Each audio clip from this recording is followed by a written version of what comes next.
Tonight on Grady Newsource, layoffs hit Jackson County. An electric vehicle battery plant in Commerce cut nearly 1,000 jobs, leaving many to wonder what comes next. One of our reporters spoke with a worker who was laid off. You'll hear more about his experience coming up. Plus, the legislative session wraps up tomorrow in Atlanta. Our reporters have updates on a few bills still circulating, including a cell phone ban in public schools and a bill that could come with a cost. And as the Final Four approaches, we sit down with Grady sports analysts who covered the women's tournament in Sacramento to hear about their experience and predictions for who's to come home with hardware. Catch all of these stories and more tonight on Grady Newsource. This is Northeast Georgia's only local source for TV news. From the Grady College of Journalism and Mass Communication, this is Grady Newsource.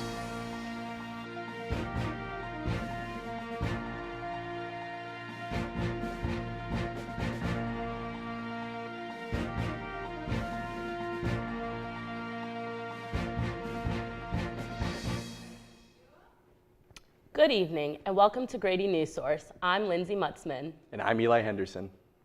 SK Battery America, an electric vehicle battery manufacturing plant in Jackson County, laid off nearly 1,000 employees at the beginning of March. Reporter Sonia Sakavage spoke with a recently laid off employee about their experience and the future of the EV industry.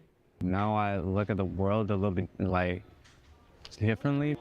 This is how former SK Battery employee and recent UGA grad Shahzad Rashid feels re-entering the job market after being one of 958 employees laid off from SK Battery earlier last month. A harsh reality for those who thought they landed a stable job in a prospering industry.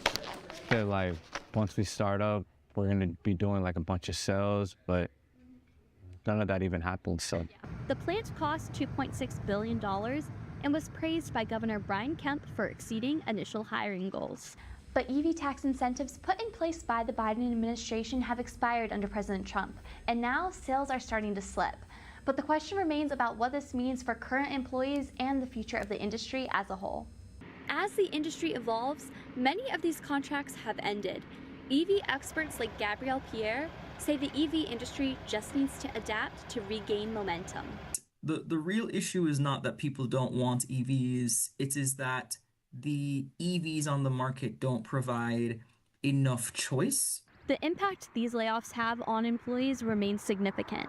Jackson County Finance Manager Alicia Gamble wrote in a statement, "The announcement that nearly 1,000 employees at the SK Battery America facility in Commerce will be impacted by layoffs is difficult news for our community." And for Shahzad, the question remains, how did SK Battery go from Georgia's next big investment to a company that downsized 37% of their staff?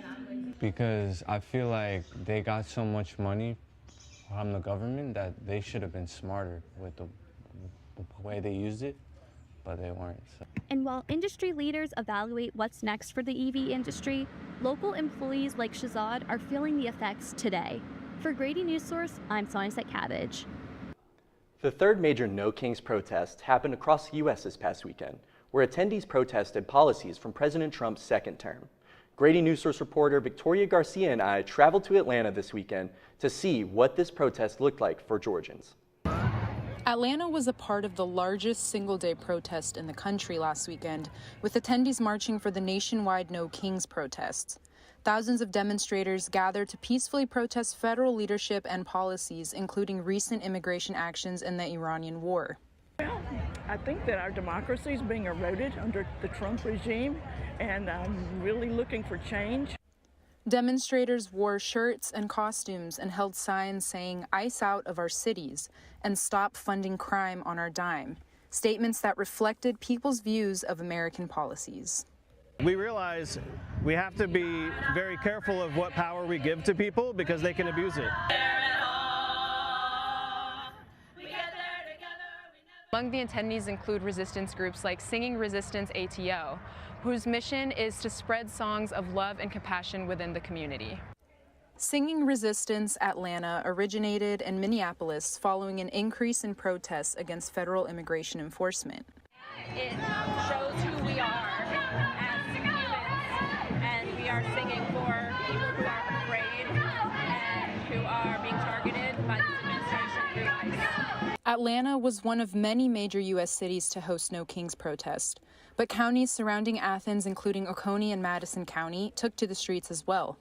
This wasn't the first time protesters organized in Athens.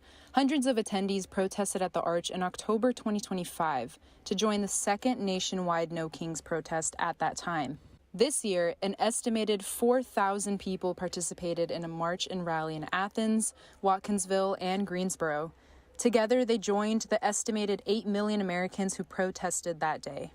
Reporting for Grady Newsource, I'm Victoria Garcia. Time is running out for Georgia lawmakers to pass legislation as session comes to an end tomorrow. If passed, some of these bills would change voting procedures, ban cell phones in public schools, and prohibit the distribution of obscene AI-generated materials to minors. Grady Newsource reporter Alex Arwood joins us live at the State House with more details on the cell phone ban legislation. It was a rare unanimous vote in the Georgia Senate. If signed by the governor, House Bill 1009 will ban cell phones in Georgia's public high schools during school hours. Jennifer Sanders, a former teacher and mother of a student experienced the Appalachia High School shooting, says she is for the cell phone ban. She explained why in an exclusive interview with Newsource. As a former educator in Gwinnett County, Jennifer Sanders has seen firsthand the distraction cell phones have in the classroom. Probably over the span of a day, I would teach 120 to 150 students, and I would say probably 65% of them were on their cell phone at some point during the class. Sanders can also see the other side of this issue as a family who experienced a school shooting. 4 people were killed in Appalachia High School in 2024, and Sanders was one of the hundreds of parents relying on the school for updates. They updated me before I got a text from her. So I had an update from the school and then a text from her, and then the rest of the updates came via the school. Lawmakers heard both sides and ultimately voted to ban cell phones during school hours. Bill sponsor Sean Still spoke to the distractions. We can't legislate what happens at home, but we can control what happens at school. Georgia Representative Ron Stevens voted yes to the bill and sees the effect that cell phones have on his grandchildren. When my kids were young, they didn't have a cell phone. There was no such thing. But now that the grandchildren are there, you can tell that not only the addictive nature of the cell phone, but the ability to even learn because of the addictive nature. If signed, the bill will go into effect for the 2027-2028 school year. It follows a bill passed earlier last year that banned cell phones for grades K through 8th. Reporting for Grady Newsource, I'm Alex Arwood. When we return, a bill that gets rid of daylight savings time may pass, and your sleep may be affected.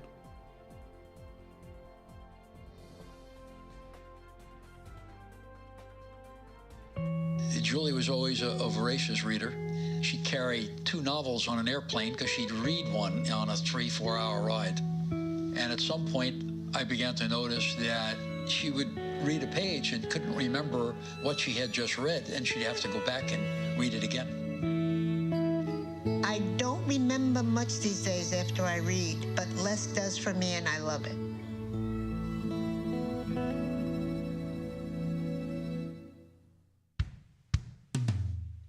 Hey world, I have a quick message. It's about safe driving. All right, let's go. Anytime you're driving, have the seatbelt buckled tight. Both hands on the wheel and your phone out of sight. When not in your hand, trying to text somebody back. Because if you do, your car might get smacked. The moral of the story, just put your phone down. The people on the road will stay safe and sound. Put your phone down, put your phone down. People on the road will stay safe and sound. Yeah.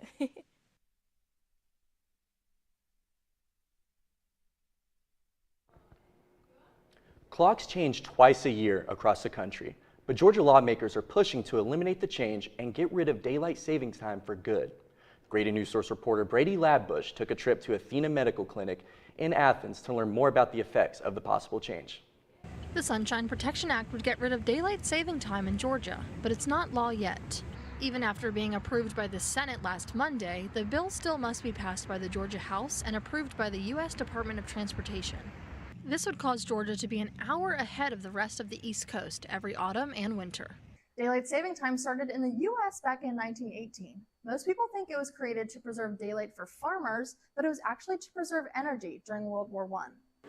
So, how would removing it affect our health and lives today? During the daylight saving time, there's high incidence of accidents and then hypertension and heart diseases. strokes, those kind of stuff. So if you disrupt the circadian rhythm, there's a disruption in the blood pressure, cortisol level, and people have a side effects to that. It's also bad for mood disturbances too. So people get more depressed because in winter time it becomes shorter, less light therapy. For Alexia Elias, getting rid of daylight saving time would change her day-to-day life. I feel like the longer, the more sunlight, I actually do more in the day and I'm more productive, because when it's nighttime, my body's I want to go to sleep. However, Dr. Doss feels keeping daylight saving time is unnecessary. You should just stop it. With pending approval, the state of Georgia plays a waiting game until a decision has been made. For Grady Newsource, I'm Brady Ladbush. A follow-up on a story we brought to you last week. TSA agents weren't being paid, causing major backups at Hartsfield-Jackson Airport. This was all due to partial government shutdown in February. Call-out rates neared 36% at times. While the lines have shortened in recent days, the airport says they expect to have an upwards of 115,000 security screenings on Friday alone, with people traveling for the holidays. This would exceed the current one-day record of 111,000 from May of 2024. A former employee of the Commerce City school system has been arrested for allegedly taking money from various school system accounts. The employee was charged with 4 felony counts of theft by taking and 1 count of identity fraud. A 2024 audit revealed discrepancies with multiple funds and led to an investigation. The suspect turned themselves in on March 24th and awaits a court date. Superintendent Billy Kirk announced in a statement that the school system has implemented changes to strengthen financial oversight. Reporter Hunter Jones is trying to make sense of the new legislation regarding pennies after the break.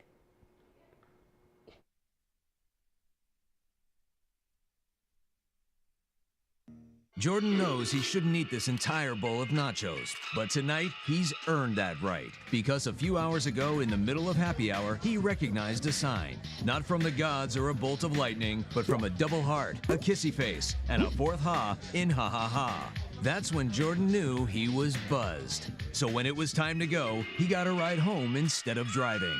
Be a legend like Jordan. Recognize your buzzed warning signs and get a ride home. Buzz driving is drunk driving. There is a road laid out for me. First night here, but Amy seems cool. Leading down to the river. I am blind, but I need not see. What do you think? I know this road is there for me. If I'm really free, take me down to the river and walk. Eli, how often do you carry around loose change? Honestly, Lindsay, you really couldn't even pay me to carry around loose change. Paying with cash in Georgia could come with a cost, or it could save you money. Grady Newsource's Hunter Jones tells us why a new bill in the state legislature would brown cash purchases. We pay for what we pay for. You expect it to be that exact amount. Now that the federal government has stopped producing pennies, Georgia lawmakers want to change how you pay with cash. A new proposal would round cash purchases to the nearest nickel. So if your total ends in 1, 2, 6, or 7 cents, it rounds down. 3, 4, 8, or 9, it rounds up. The Georgia Senate has unanimously approved the bill, sending it to the House for final consideration. I guess I really wouldn't mind that much, considering it's not a large amount that it's changing the total, but obviously I could see why there would be some discourse with that. Lawmakers say the change comes as pennies disappear from circulation after the federal government stopped producing them due to cost. And while the difference may seem small, not everyone is sold on the idea. This is surprising to me, that such a policy will be implemented. I mean, what's the real reason behind discontinuing this? For now, customers will be watching to see how the change checks out. For Grady Newsource, I'm Hunter Jones. Residents around Northeast Georgia have reported coyote sightings in their backyards, and they may be seeing more in the coming weeks. But is this a concern? Grady Newsource reporter Shay Brown tells us more.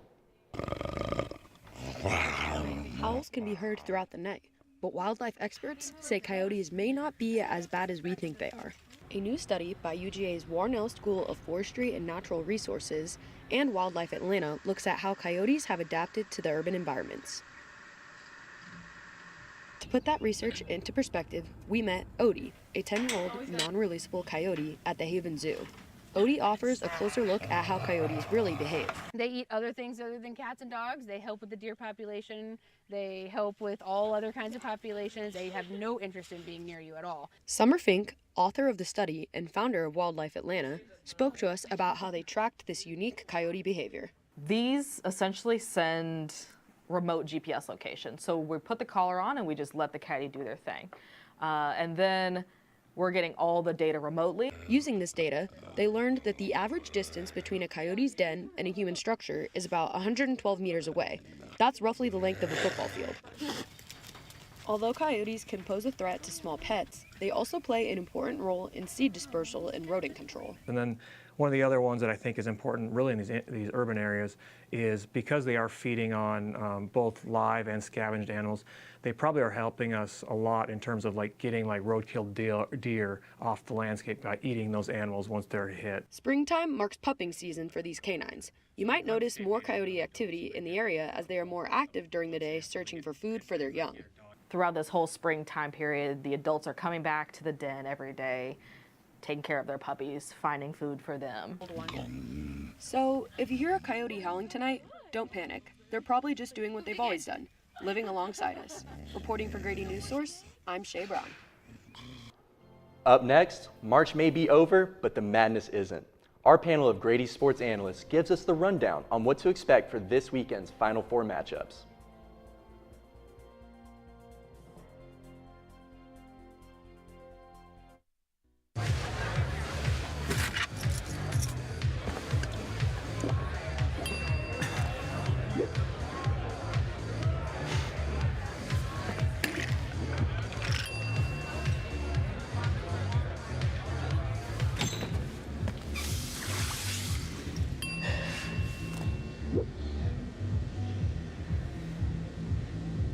If you need to do something to feel okay to drive, you're not okay to drive. Don't drive buzzed. My Shiro doesn't always wear a cape, but she always has time for a hug, a smile, for going the extra mile. My Shiro stretches every dollar, puts in long hours, puts others first. But now it's your time, Mom.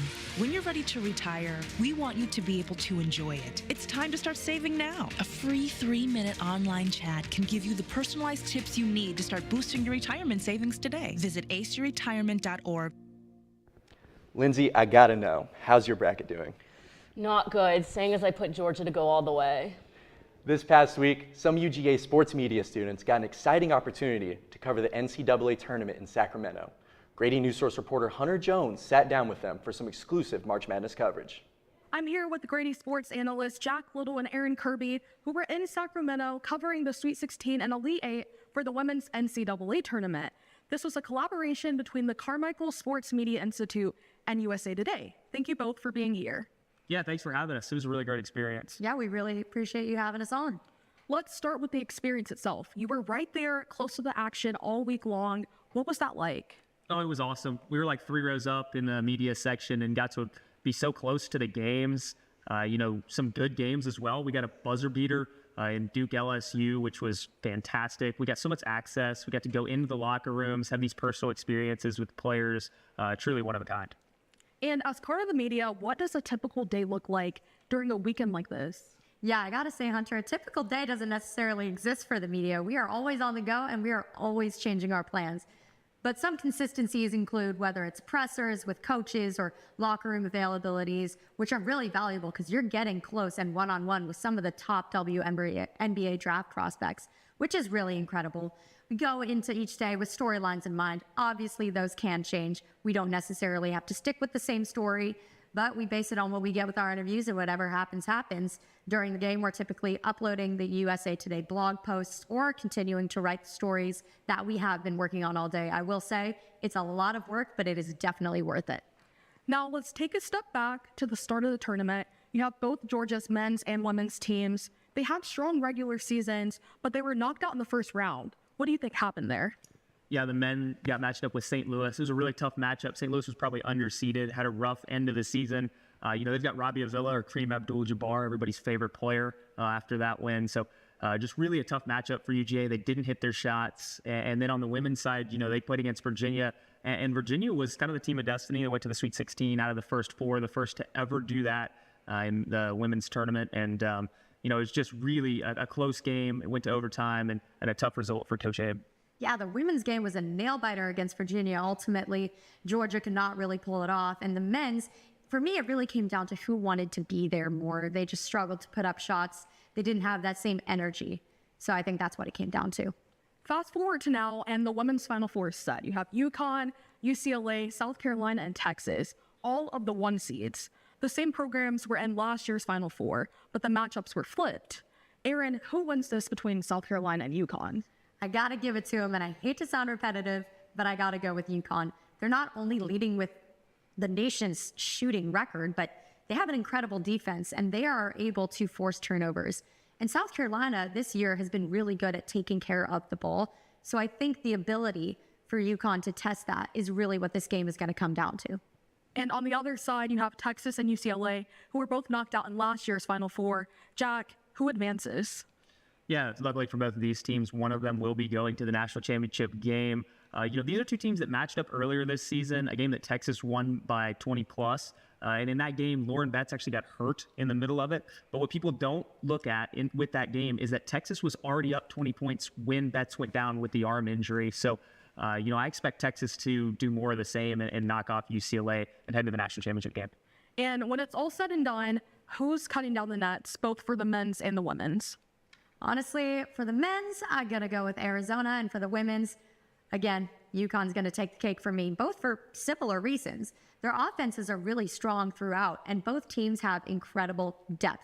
And that is what I think makes them stand out. You see this in the NBA and the WNBA. A big 3 team isn't necessarily going to cut it anymore. You have to have depth on all ends of the court. And I think these teams really have it. And Arizona and UConn have the strength to take home that trophy. Yeah, I look at the men's side and I see Arizona. That's who I took before the tournament started. Arizona has been the best team in the country all year long. They face up against Michigan, who I think is the 2nd best team. That is the national championship game, in my opinion. I think that Saturday game will decide who is winning and who is going to cut down the net. So Michigan has incredible size. You look at Ade Mara, you look at Jax Lendeborg. Arizona has the athletes to deal with that size, and they have the guard play with Braden Burries that can knock off Michigan. Their injury to LJ Kaysen for the Wolverines, that's going to be a key factor. On the women's side, I like Texas. Texas has been dominant in this tournament. They've been dominant all season long. They're battle-tested. UConn has not been battle-tested the way that Texas has, so I like Vic Schaefer and the Longhorns to cut down the nets. Well, Jack, I'm going to go against you. Myself, I'm taking UConn for both the men's and the women's. Women's team is undefeated, and the men's team, they have all the momentum behind them right now. Jack and Aaron, thank you so much for your time. Check out our socials for more coverage. Back to you at the anchor desk. While Athens might be best known for its music scene, the film industry is beginning to make its mark on the classic city. Newsource reporter Andrew Otten has more after the break.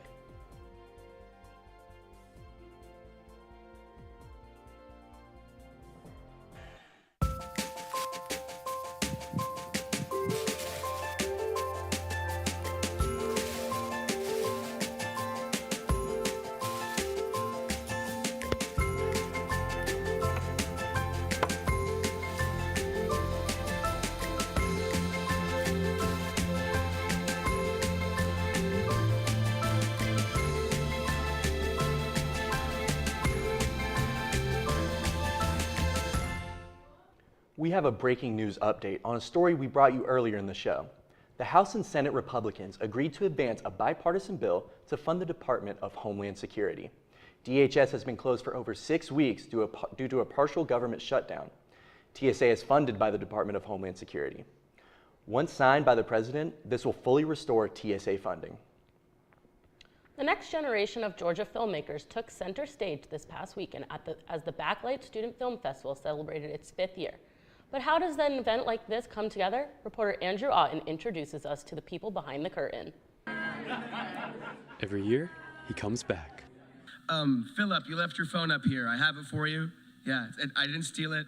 From New York City to Athens, Georgia. Hey, I'm Cam Kreitner. I'm the Director of Ceremonies for the Backlight Student Film Festival. The University of Georgia grad, Cam returns each year to help run the Backlight Film Festival. And he's not the only one making the trip. The DeCastro twins fly in from Los Angeles. Raina Sklar drives in from Atlanta, all for a festival built to help the next generation. We're kind of like not even a hub for filmmakers, but also other students who are involved. On Friday night, it began at Cine with a mixer. Filmmakers, sponsors, and supporters meeting and reconnecting. What started as something small This started just like an idea like at a coffee shop between friends. has grown into something much bigger.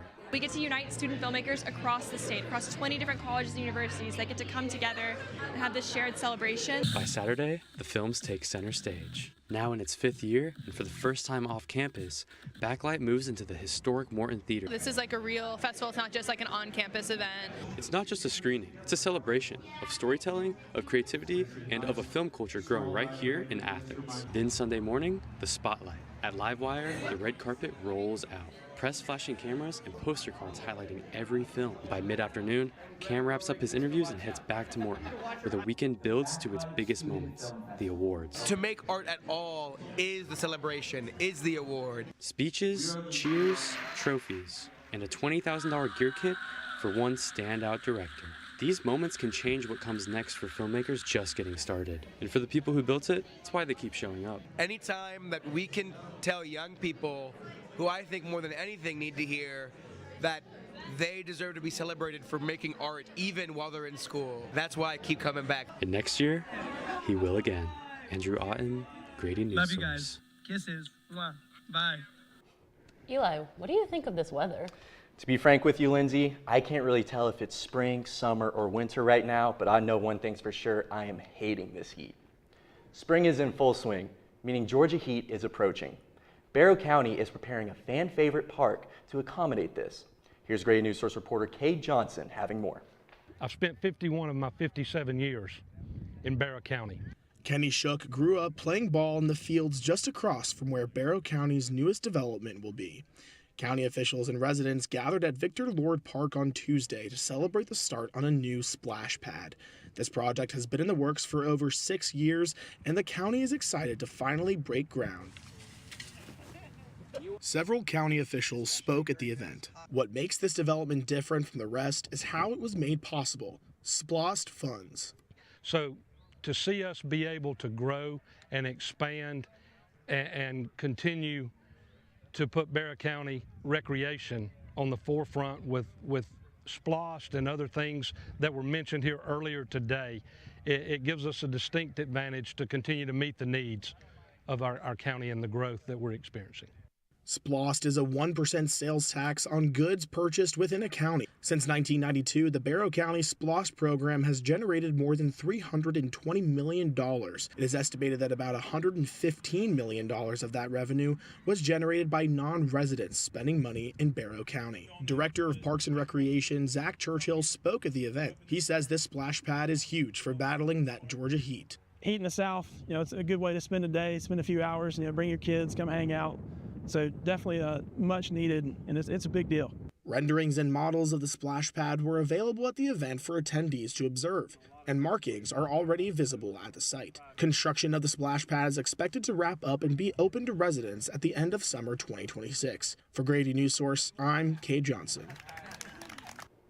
4F Renaissance Festival opens this weekend in Danielsville. The festival runs every Saturday and Sunday in the month of April from 10 a.m. to 6 p.m. To celebrate Easter this weekend, they will host a dragon egg hunt both days. Eggs will be hidden around the festival with prizes inside for kids to find all day Saturday and Sunday. And that's our show. Thank you so much for joining us. Follow us on all our socials at Grady Newsource for more content like this. For Grady Newsource, I'm Lindsay Mutzman. And I'm Eli Henderson. Good night.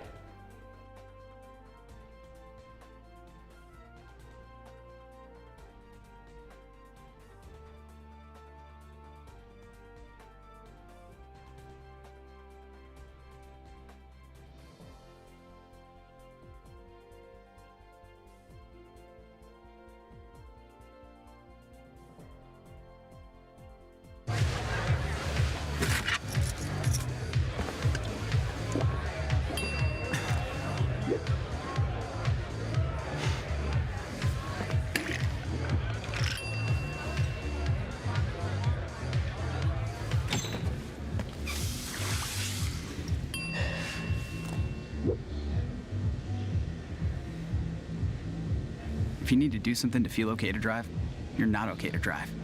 Don't drive buzzed. You're home before sunrise, on top of the house, the kids, and our future. The smell of your cooking is our alarm clock. My Shiro's day is never done. So let's start saving a little more now so we can feel prepared for retirement. A free 3-minute online chat can give us the personalized tips we need so we can live our lives to the fullest. Visit aceyourretirement.org. Julie was always a voracious reader. She'd carry 2 novels on an airplane because she'd read one on a 3-4 hour ride. And at some point, I began to notice that she would read a page and couldn't remember what she had just read, and she'd have to go back and read it again. I don't remember much these days after I read, but less does for me, and I love it.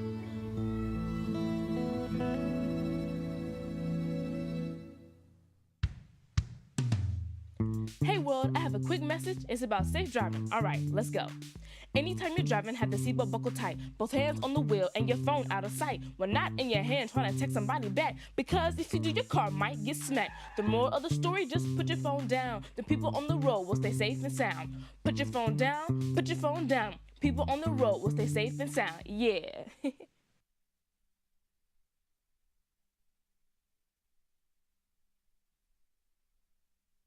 All right.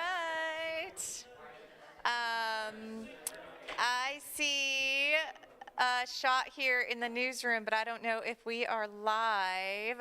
Are we live, Andrew? I do not know. I see a different shot. Oh, there we are. There we are. We're going to turn this off here. Okay. Yeah.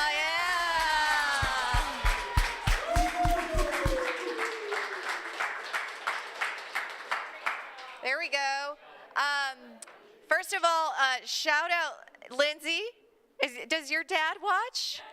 Shout out to Lindsay's dad who watches every post-show critique. Any other family or friends? Amelia's parents, thank you. Watching every post-show. Yes, okay. So thank you. We have so many fans out there. We have so many fans. I love it.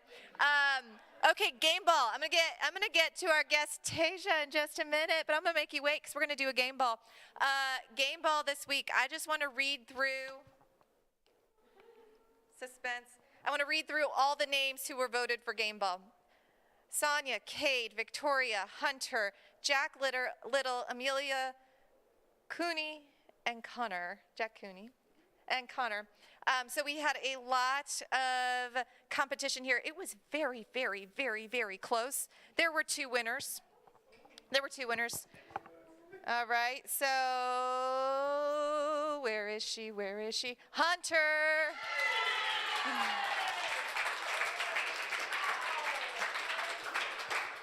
2 times in the show, pennies and our sports panel, which we tried, which was great. Loved the sports panel. Kudos to all. And then number 2, the birthday boy, Cade.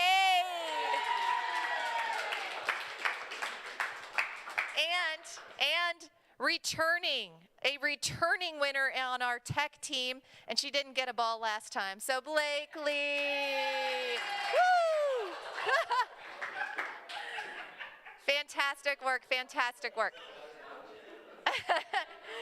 No, it's fun. Everyone, so fantastic. Blakely also did a really amazing package that I can't wait to show you all in the sports media program. So we will be watching that Monday in class. So fantastic. So, but like I always say, be the Swiss Army, right? Have all the skills. She was hiding some from us, so she knows it all. We can't do any of this without every one of you, but especially like all of our tech team, all of the editorial, all the production, all the reporting. It's all going in there. Editing, we're doing it together. All right, so without further ado, I'm so sorry, Tasia, that took a while. I want to introduce you to Tasia Harper. Tasia is with us at Grady, and she is lovely. She's a 2019 Newsource alum. She worked at WMAZ in Macon, And she has some notes to share with you all. And you're going to tell us some stories of Newsource past, some lore, if you will, right? Okay. Well, I'm excited. Did I get that right? Lore? Okay. Some tea. She's going to spill all the tea. All right. Take it away, Tasia. Well, hey, y'all. How does it feel? Was this show number... we don't even know. Okay. Well, I will start by just saying thank you for allowing me to sit in and critique. And I mean, I don't have much because it was fabulous. I know 2019 feels like ages ago, but you all are way above the bar than where we were, or at least where I was when I did Newsource. So you guys should be patting yourselves on the back. It was lovely. So I'm just gonna, I was a producer, but in Newsource, as you all know, I did every role, and I just kind of fell in love with running the show, if you can call it that. So I'm gonna start with the rundown because that's kind of where my brain works, and then just kind of work my way down based on my notes. And if you have questions, cut me off, whatever. I want this to be a conversation. I want us to kind of talk back and forth. So if you have anything that you have to say, and I know I don't know the background of a lot of this, so what I say you may not have, or it may not be possible, so just let me know. So I'll start with the pre-recorded show open. So we did the same thing. We recorded our pre-show open, but what I always like to do when I did a show open was find a really great spot to open it up, and I noticed that was not there. So I would have loved to hear something small, short, that just kind of caught me right off the bat and kept me watching. So that's, again, if you've done it in the past, great work, but I would have loved to see that. But I mean, again, the whole show was absolutely great. The anchors, my anchors, great job. Did you all read your scripts beforehand? Okay, I could tell you all felt or seemed really comfortable. Great banter. I don't know if you practiced the banter back and forth. Listen, I couldn't tell. It felt natural. You looked in your element. So great job there. Just wanted to throw that in there. So I'll start with the battery package. Well, all across the board, you all's B-roll was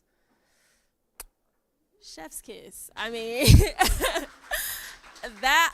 B-roll was one of the things that I struggled with in this. Like, my B-roll was always shaky, and I mean, I was not great behind the camera.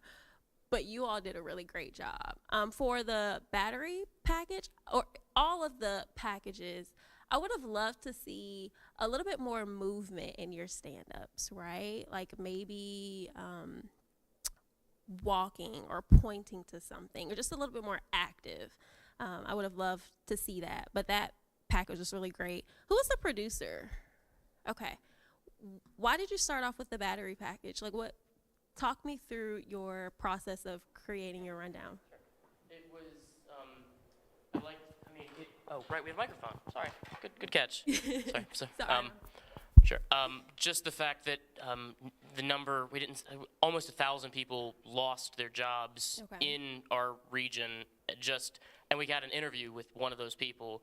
Okay. I wanted to open with that human element and see that impact. Okay, that's a great answer. I'm just curious. I love that.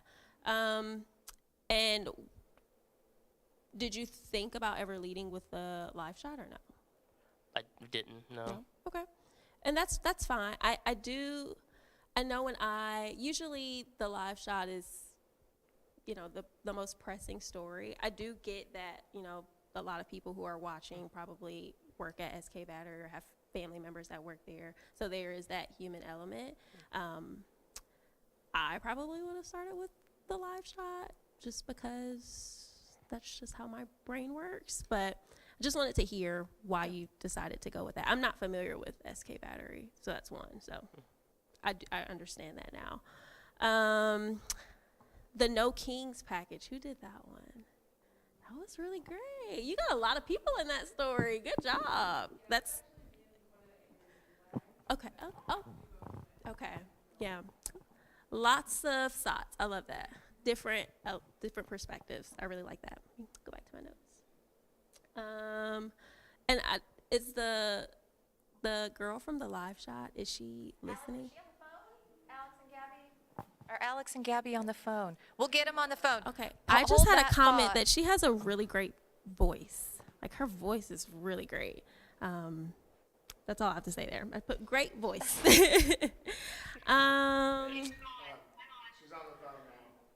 Oh, what's her name? I'm sorry. Hi, Alex. This is Tasia. I just wanted to make a really quick comment about your package. Stand by to our studio. So we have an audience in our post-show critique, so we are gonna like make sure these mics are really moving. All right, hang on. Okay, I'm gonna do this old school. Go ahead. Hi, Alex. This is Tasia. Great live shot. I just wanted to give you one compliment and say that you have a wonderful TV voice. It's great. Oh, thank you so much. Yes, you're welcome. Your package was really great too. So. And Gabby was her producer, so Gabby was there. Okay. Great job, Gabby. That live shot was flawless. Like the when you came back, it started on time. The graphics came up and down on time. I mean, it was flawless. I probably, because it was so great, I was like, why didn't we leave with this? But I get it. So great job, Alex. You are so very welcome. Let's see. Okay. Oh, the teases.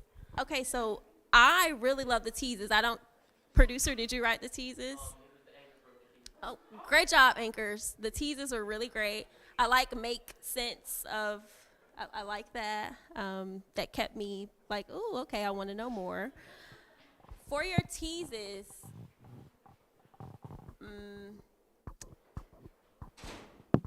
I would also like the pre-show open. Maybe consider like a little thought there.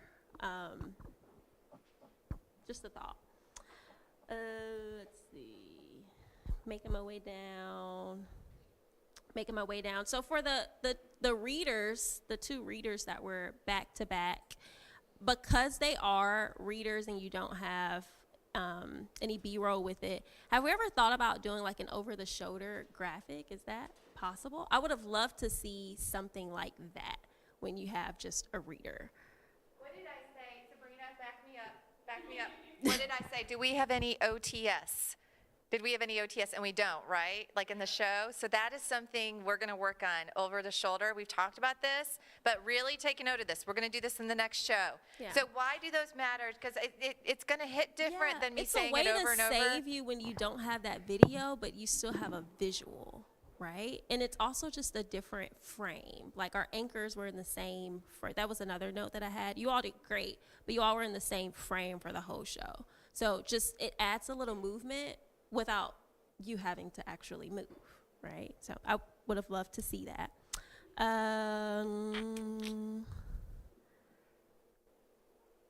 Okay, this was probably my favorite. Who did the Coyotes package? Okay. I mean, I have like one line, that Nat sound to open it up. Like that is like, someone made the comment, that's how you start a package. And I agree. That's how you start a package. Like right off the bat, that was really great. I think that for was that my we got to favorite. thank our co-star, Odie the Coyote. Ah. He was very vocal throughout the entire process. Okay. Well, that made it easy.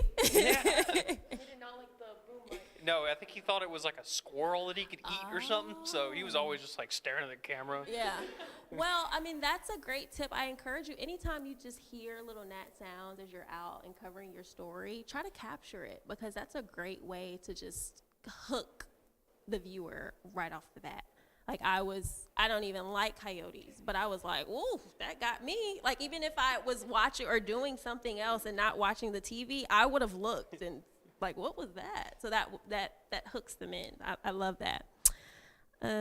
Making my way down. Oh, that sports roundtable. We didn't do anything like that when I was here, but I think that that's a great addition. I don't know if that's new. Brand new. It was amazing. It was amazing. I love the different angles. I could tell you guys are up here, and I love that you cut to different angles. I love that you all were looking at each other like it was a conversation.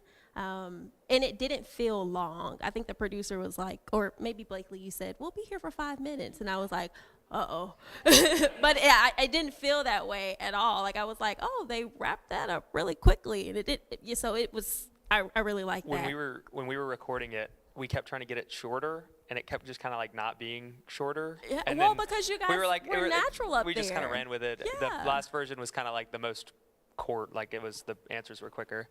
So It was I really think, great. Yeah. Really great addition. Yeah. Oh, sure. Yeah. So, executive producer of that segment exclusively. So, It was great.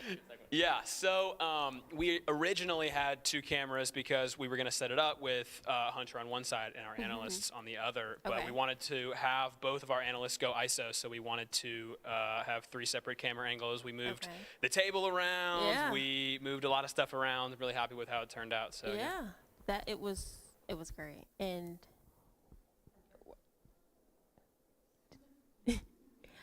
are you sports media? No, I'm not actually. Okay, I couldn't tell.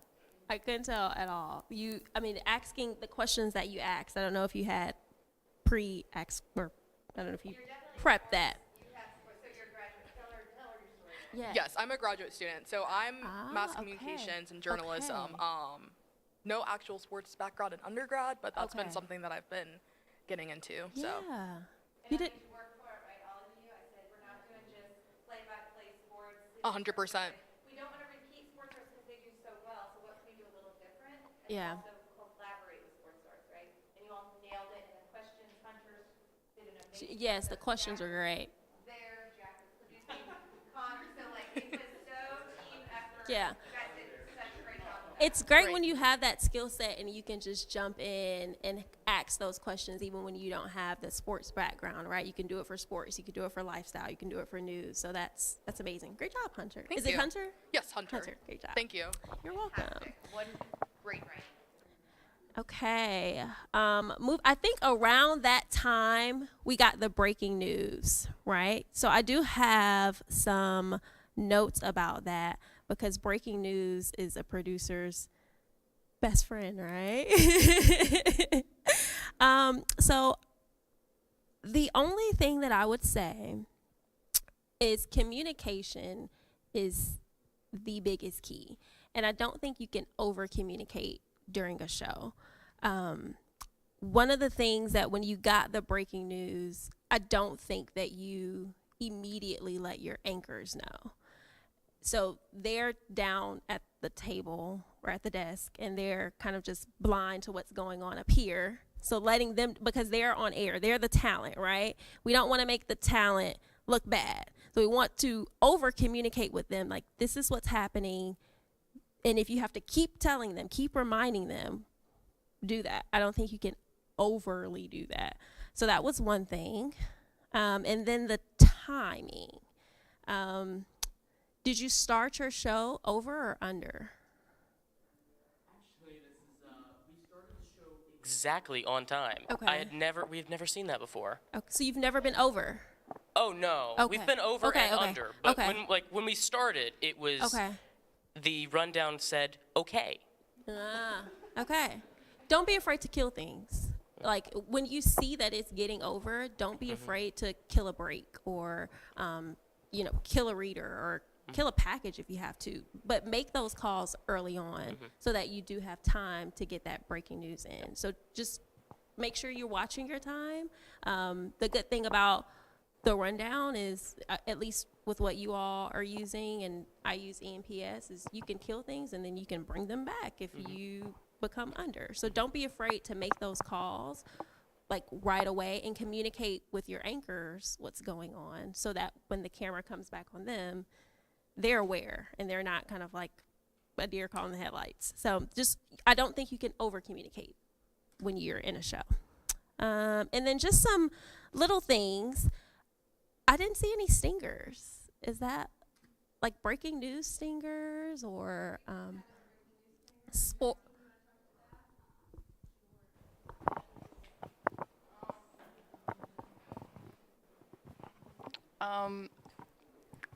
Honestly, I didn't know it was breaking news. I knew it was new. I didn't know it was breaking news. We did some poker chips, which was fun. Sabrina did those, which was great. Okay. And we did our little live stinger. Okay.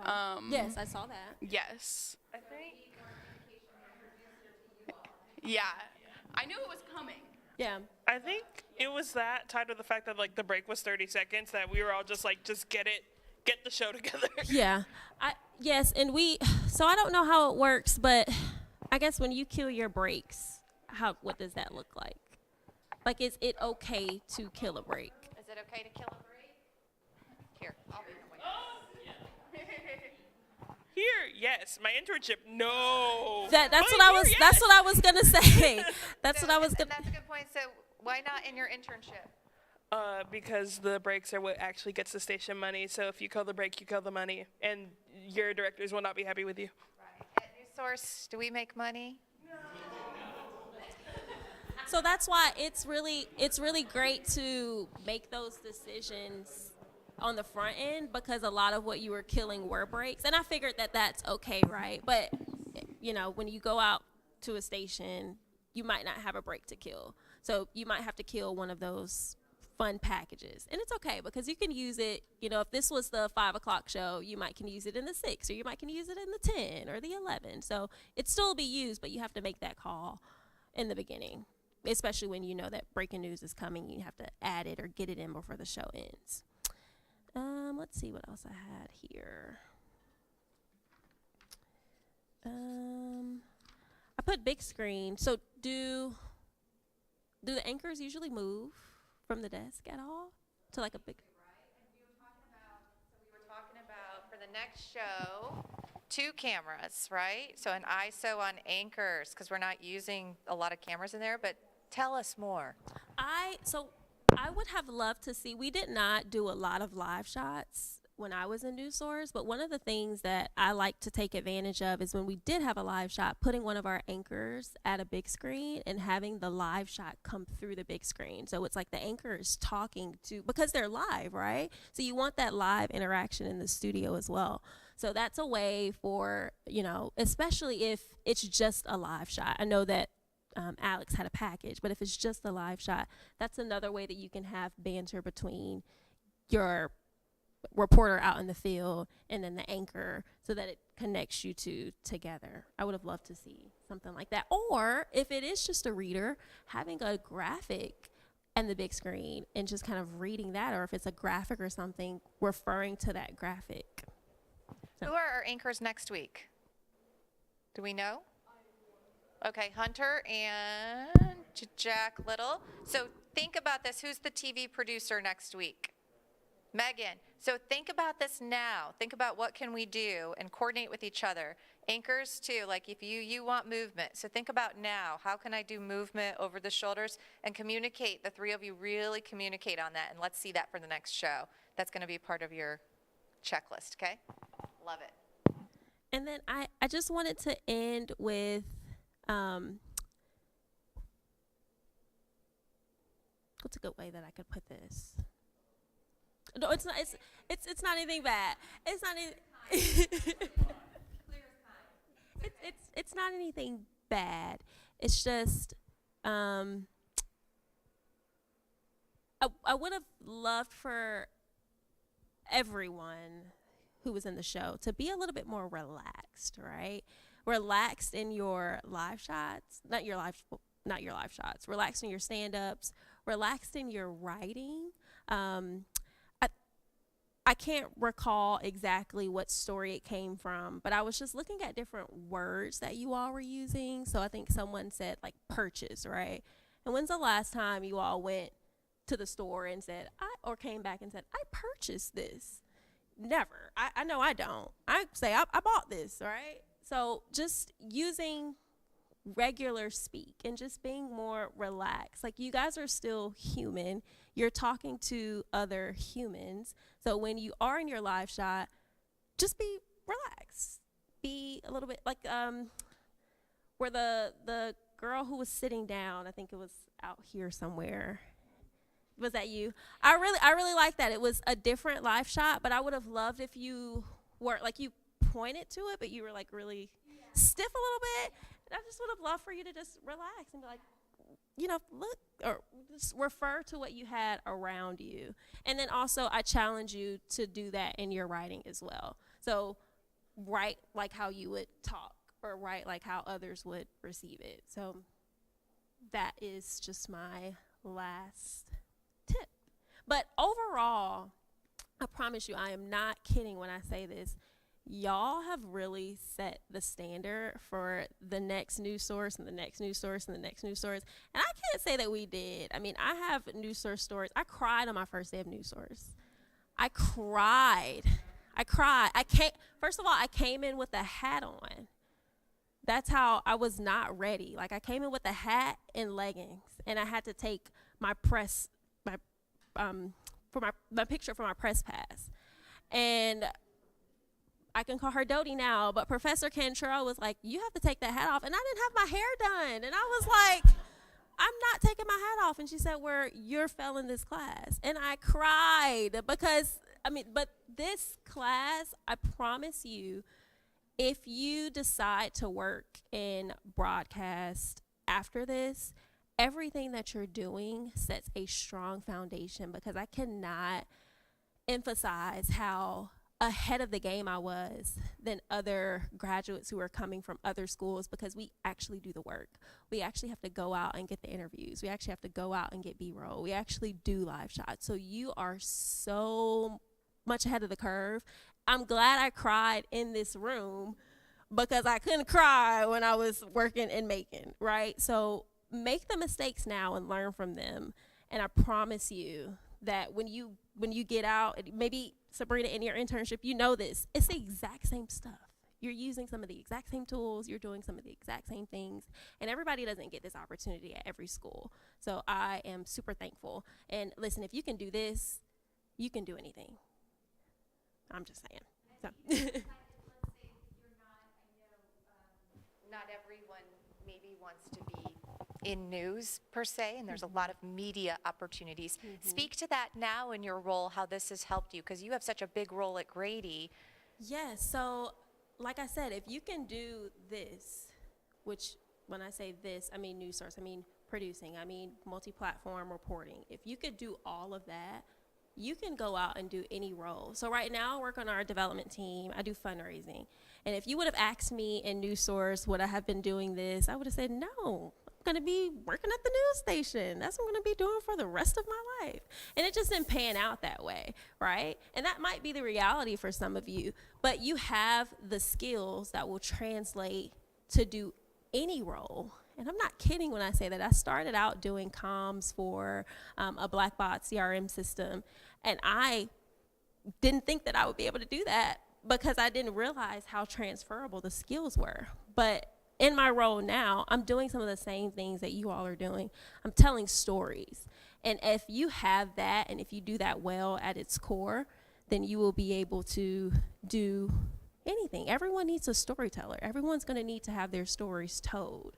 So you all are doing that right now, and whether you decide to do that through broadcast, whether you decide to do that through fundraising, whether you decide to do that through sports, wherever the avenue or channel it is, you all are doing it now. So just be confident. I think that that was one of the things that I didn't have when I came into News Source. I came in with a hat on. Everyone else was dressed up, and I was like, how did they know to dress up? And I didn't. And it's okay, right? It's class, but take it serious. I didn't day one. But the last day I did, and I'm so glad that I went through this process because it made me so much more confident in any job. When I go into any interview and I talk about the things that I do, I felt more confident.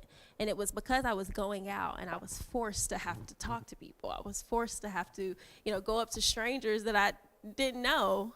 And that's what, you do that in any role, right? So when I truly mean it when I say if you can do this, because not everybody can, it's going to be so much more easier in any other role outside of media if that is the path that you're looking for. So. Well, we are at time. Thank you so much, Tajan. This was, how great was this? How great. We love all our post-show critiques. This was really special, though, because you've been through it, and we're just really grateful you came. So we're going to continue this conversation offline. Thank you to our viewers all over, and we'll see you next Wednesday, viewers. All right, class.